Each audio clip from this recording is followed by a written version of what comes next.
Unemployment due to COVID-19 could max out at more than a quarter of all workers. But it could be kept much lower if the government spends at least $20 billion on top of what it's already pumped into support packages and wage subsidies.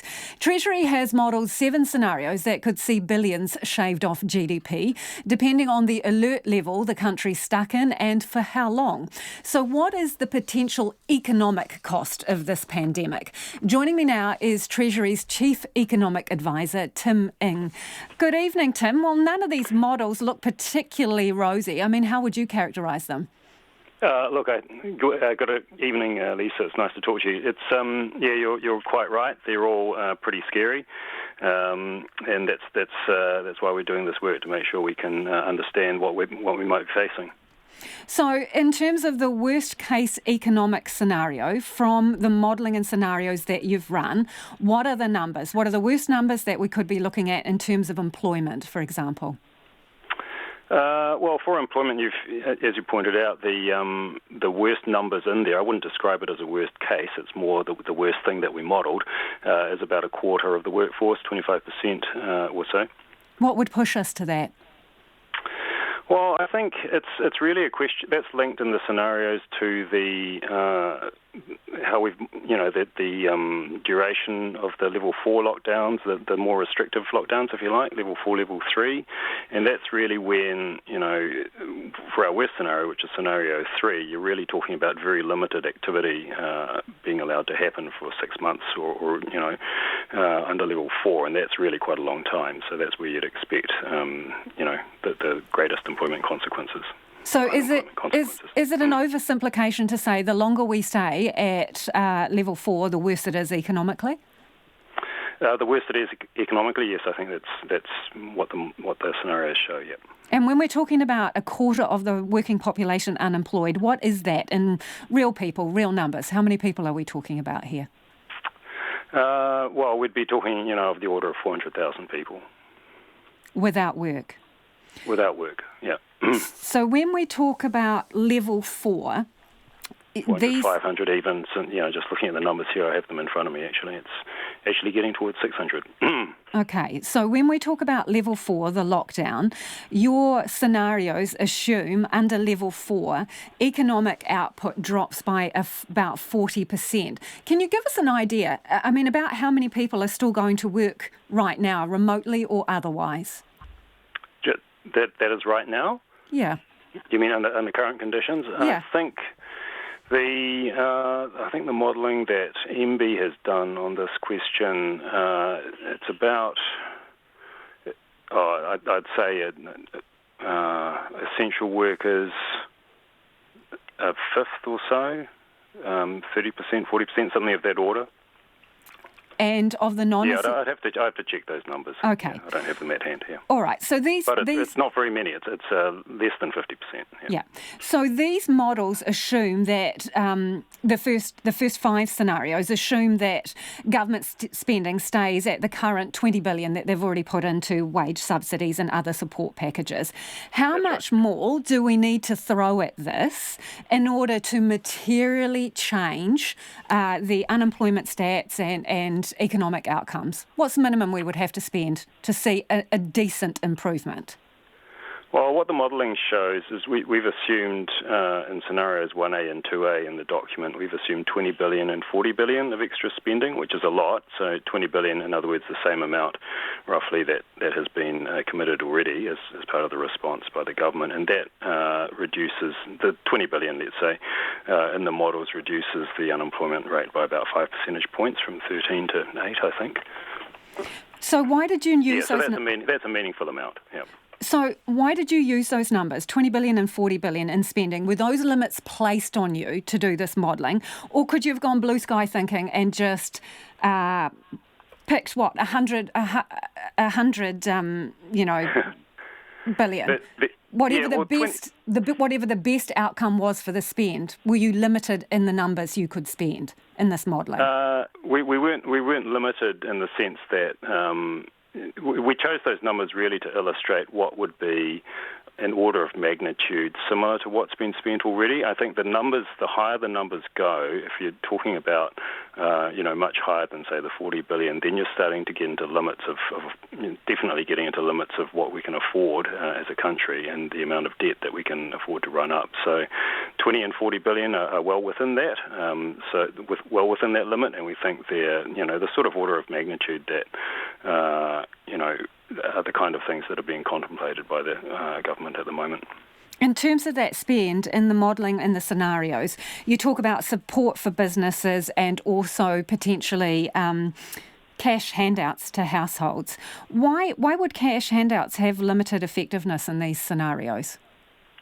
Well, if you consider level 4, what we're doing is saying to people, don't go to crowded places, in fact, stay at home. So there are limited, the opportunities for spending are limited to those essential services under level 4, and then even under level 3, with restricted business activity to safe business activity, if you like, there wouldn't be the same spending opportunities that households would normally have, people going to the movies, going to restaurants and so on, all those activities that involve crowds, essentially, would be limited by definition under those alert levels. But presumably at some point we're going to be allowed to leave the house? Yep, under levels 1 and 2, and we're allowed to leave for essential purposes, and under level 3 for safe purposes, and that's when you would expect to see the recovery in spending. So the modelling presumes a year of disruption, moving in between levels at various points for a year. So I see in your report it says the assumptions were informed by discussions with the all of government officials. So were you given an indication that this is we're likely to move between these levels for at least a year? No, that what that refers to is the partly the public health modelling, which shows that we're like I'm not an expert on this, but I'm told that we're at least a year away from a vaccine. That's the kind of time frame that we should be thinking about, or effective treatment kind of thing. So what we've assumed in the scenario is that, that being the case, we'll have very tough border restrictions for a year, and then within New Zealand also the likelihood is that we'll have to have restrictions for about that length of time to reduce domestic transmission of those cases that are here. So that's where the 1 year comes from. So how long does the economic hangover last for this? Oh, look, that's a tough question.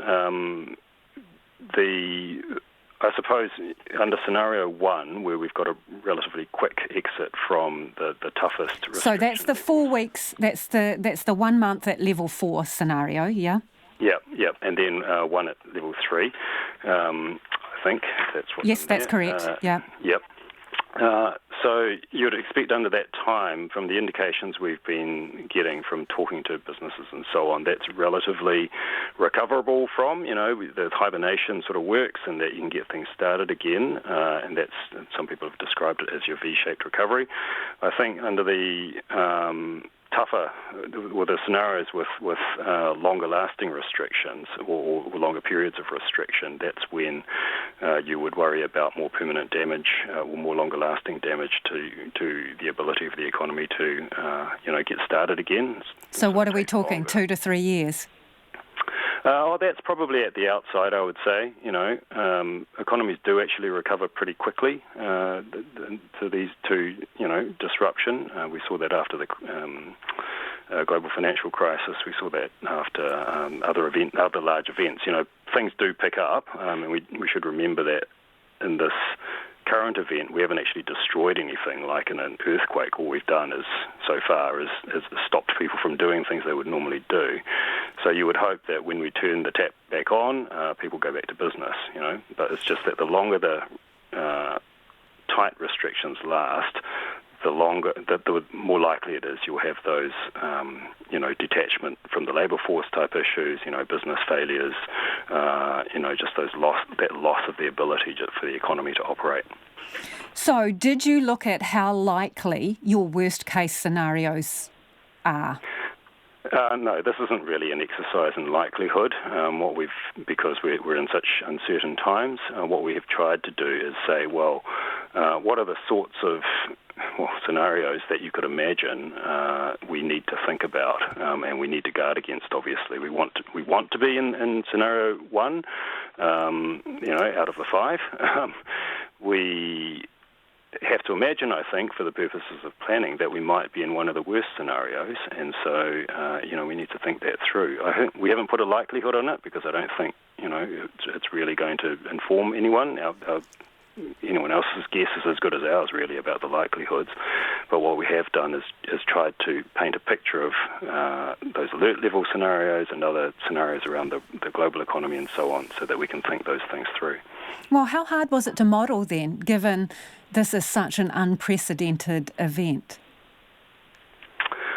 It's pretty tough, I have to say, because there's so many things that could affect the outcomes, from the course of the virus through to how long the alert levels will last, which is itself dependent on how the course of the virus, through to household and business behaviour. So we've used our regular economic model that we use for forecasting, but built into that some, particular assumptions about how this event will play out and the kinds of things that will affect the economic outcomes. And, remembering that 25% unemployment rate, for example, hasn't been ever seen in New Zealand. It's been seen in some other countries. But even those double-digit ones are pretty unfamiliar to us, or have been unfamiliar to us for a long time. So, it involves quite a bit of judgment. Thank you for joining us. That is Treasury's Chief Economic Advisor, Tim Ing. And I just have those numbers to hand from MB that he was referring to. It says that basically there are 640,000 essential workers at the moment in lockdown level 4. 510 of those are not able to work from home, 510,000.